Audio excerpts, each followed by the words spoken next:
Dasarnya apa Mas? PSI dikatakan curang? Bukan, saya bukan mengatakan curang. Tadi Anda Tapi bilang kalau mau dari 2,5 kan butuh 1,5%. Kebutuhan suaranya 1,8 juta. Dalam kondisi saat ini bagaimana mendapatkan angka 1,8 juta itu untuk lolos? Nah itu pertanyaan yang saya Jadi Anda ajukan. tidak Kan mengatakan masuk PSI akal. curang ya? Saya tidak tahu siapa yang curang, apakah PSI-nya, penyelenggaranya, atau pihak tertentu. Itu yang saya sampaikan Mbak Gren. Tetapi untuk penggelembungan sebesar itu, di hari seperti ini, sampai penentuan kayaknya sih tidak mungkin. Anda mengatakan PSI menggelembungkan suara? Saya bilang angka yang digelembungkan untuk saat ini tidak mungkin. Bagi saya tidak menuduh, tapi tidak mungkin kan boleh. Oke, saya mau memperjelas aja. Gitu karena Ya, bagi saya memang tidak akan mungkin angka dari 2,5 dalam hitungan beberapa hari besar melesat laju sendirian gitu ya. Sementara ini perlu Mbak Grace perhatikan, perubahan angka bukan di persentase, tapi angka realnya berubah, turun naik. Hampir tidak mungkin gitu ya. Ya, si rekap ini kan merupakan work in progress ya Mas ya. Bukan Kalau kita sirekap lihat. yang maksudkan. Yang saya maksudkan angka perhitungan realnya. Iya, perhitungan real count ini kan yang kalau kita bisa lihat dipantau di lapangan kan beda-beda ya Mas, karena masih manual work ya, pekerjaan manual. Artinya kalau kita lihat sekarang saya udah pegang nih D1 di dapil saya, tetapi kalau kita lihat di Sirekap kan masih 30%. Yang berubah itu Mbak, bukan persentasenya, tapi penghitungan per TPS-nya. Perhitungan per TPS. Ya, angkanya misalnya 30, lalu ada yang naik, ada yang turun. Iya. Nah ini yang menurut saya tidak mungkin. Iya, kita kan perlu ingat bahwa ada tren, sementara ada tren, hanya PSI yang naiknya signifikan begitu. Nah ini makanya nih Anda menggiring dengan berdasarkan data Tidak menggiring, yang itu nggak fakta jelas. di lapangan, Kalau kita lihat, tinggal dilihat Mas, saja. ini kan data manual ya. Di berbagai TPS kami juga menemukan, misalnya Batang Lidi PSI itu ada 10, ditulisnya 0. Tapi kan kita nggak bilang PSI dengan sengaja digembosi. Ini kan pekerjaan manual, orang bekerja dari pagi sampai tengah malam, bisa saja salah hitung, salah catat, salah jumlah. Makanya tugasnya di situ kan ada saksi-saksi dari semua partai ada di sana dan bisa menyaksikan sama-sama. Jadi saya pikir jangan PSI selalu juga ya Mas menghitung ya. kasus Batang Lidi yang angkanya tidak terlalu besar. Tapi yang saya bicarakan ada beberapa daerah yang angka untuk PSI naik signifikan. Iya, sampai saat ini kalau kita mau bandingkan antara quick count dan real count, ada partai-partai yang jumlah selisihnya lebih besar lagi, misalnya PKB antara quick count dan real countnya selisihnya bisa 0,9%. Hari ini PSI dari quick count ke real count yang masih terus berjalan itu selisihnya di bawah 0,3%. Jadi masih dalam margin of error, masih dalam rentang yang sangat wajar saya pikir. Jadi tolong dihentikanlah framing-framing negatif seperti itu. Bawaslu juga udah mengatakan di tempat-tempat yang dicurigai karena misalnya ada postingan-postingan yang nggak jelas itu sudah diverifikasi, tidak ada hal semacam itu Mas Ferry. Terima kasih. Kalau gubernur ini punya cara pandang berbeda dengan sang kakak, ini agak rumit membangun dominasi dinasti Jokowi di wilayah penting ini. Oleh karena itu, menarik juga kalau kita bisa membayangkan bagaimana posisi gubernur Jakarta dipegang oleh sang adik. Artinya akan ada peran penting keluarga Jokowi ke depan di wilayah penting yang bernama kawasan aglomerasi, di mana uangnya yang dihasilkan jauh lebih banyak dengan IKN ibu kota negara yang baru. Kalau Bapak bosan silakan keluar. Pintunya ada di sana.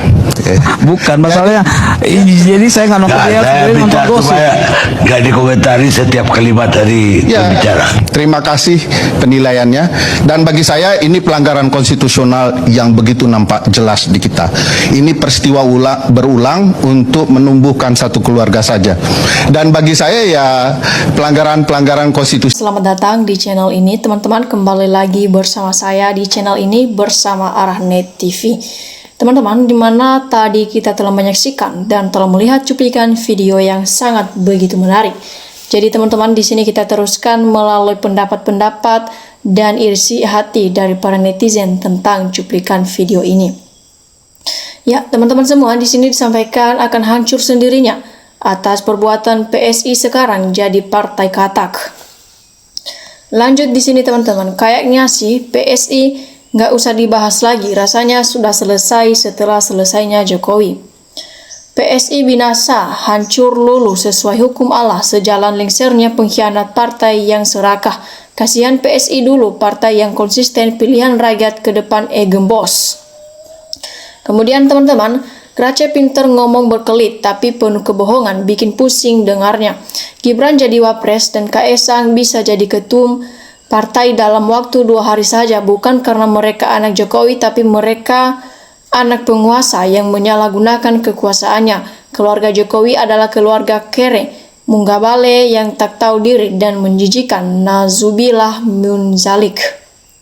Nah, emangnya siapa yang percaya orang yang menjilat ludahnya sendiri PSI?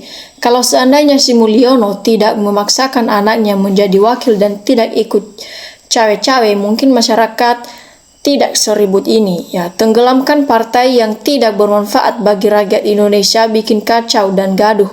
PSI mending bubar daripada gabisin dana buat pemilu jauh dari menang. Nah, partai Nyungsep ke depan juga karap inilah ternaknya Jokowi. Nah, logikanya siapa yang mau pilih partai yang tidak memiliki figur tokoh? Nah, teman-teman, di sini orang bersalah ditutup dengan rapi pakai emas, pasti tercium seperti bangkai yang dibungkus emas. Budaya Indonesia memang begitu. Gulungan elit di tempat istimewa yang miskin terus dibodohkan untuk maju hanya mimpi.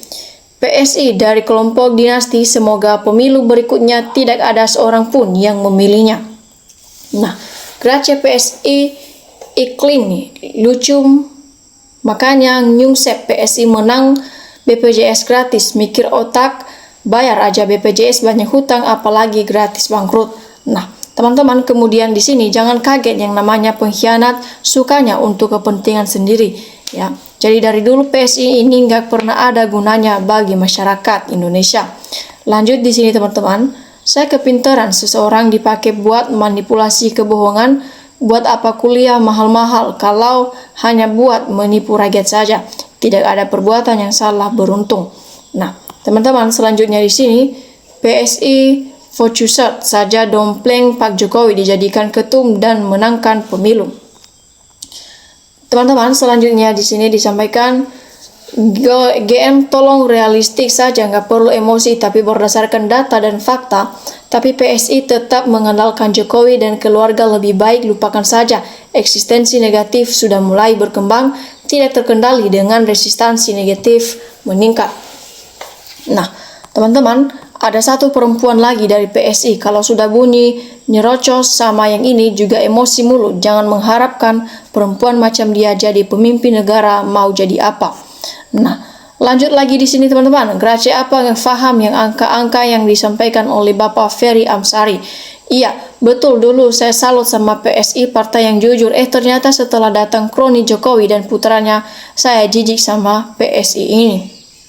Nah, teman-teman, seterusnya di sini gajah mati meninggalkan gading, Pinocchio mati tinggalkan belang dan KKN. Dulu sedang ada partai sepertinya menggusung idealisme anak muda, belakangnya partai tak punya ideologi, entah gimana prosedur pemilihan ketuanya menunjukkan ketodek jelasannya.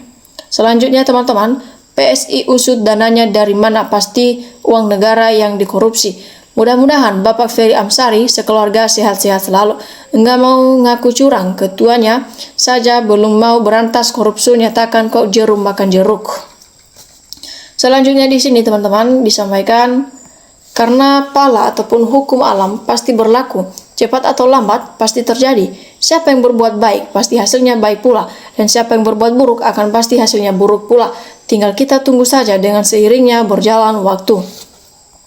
Teman-teman, di sini diteruskan lagi, partai yang dipilih plan konsisten dalam berpolitik, Partai Gurem, tapi banyak bertingkah sudah dikatrol sama anaknya Jokowi, dan Jokowi sekalian gak ngefake.